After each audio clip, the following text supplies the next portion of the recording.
Manitoulin Island is known by the Native Americans as Island of Great Spirit. It's remote, but what it lacks in amenities, it makes up in natural beauty, like here at Bridal Falls.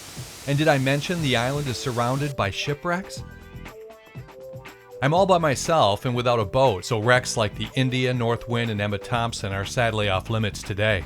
I've targeted Joyland, Burlington, and Mississagi, a great circle tour, and then I'm going to look for the Edward Skeel, a schooner lost in 1920. The schooner Skeel is unique in that the entire final voyage is covered by photographs, courtesy of a guest of Captain Larson. They left Chicago, sailed by the Grand Hotel at Mackinac Island, and then met a tugboat at Berry Island. Half of the cargo of Cedar Post was loaded when a storm blew in.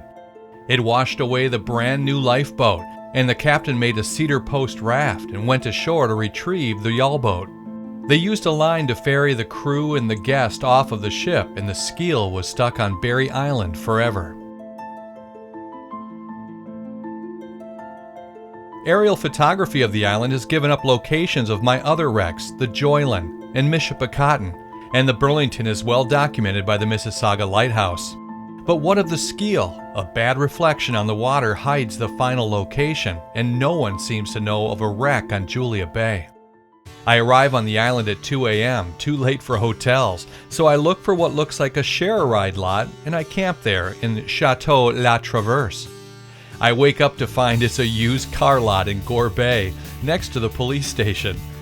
Sunrise and a look at Janet Head Lighthouse, and I'm off to meet fisherman George Purvis. George's family has been fishing here for over 100 years. They started fishing in this area about 1882, as far as we can tell from our records, because he came here as the first lighthouse keeper to Great Duck Island in 1879. And by 1882, he was the lighthouse keeper, plus he was doing some fishing on the side and selling it to Gauthier, who had a fishery at Outer Duck. Purvis remembers the story of the Joyland, which is marked on shore by a boiler that sits on the beach. They used to come back and forward here on a regular basis, I think. So when the obvious place to lay the boat up was here put it on the bottom here, because they knew it would sink it. They couldn't keep it afloat, so they run it aground down at the foot of the bay and laid it up there. Today, Joyland's second boiler is mostly underwater. Its propeller is a highlight.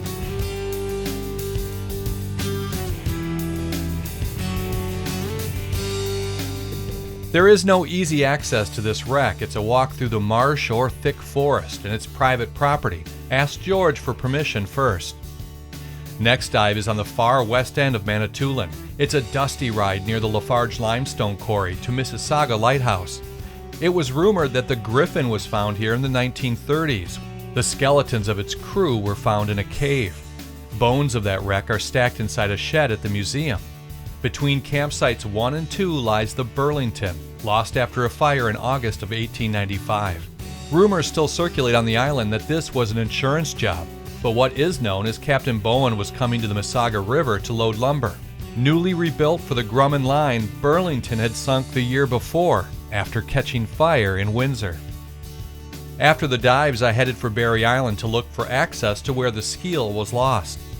Most of it is high cliffs and cabins and a quarry. Without permission, I had to leave Julia Bay with just photos.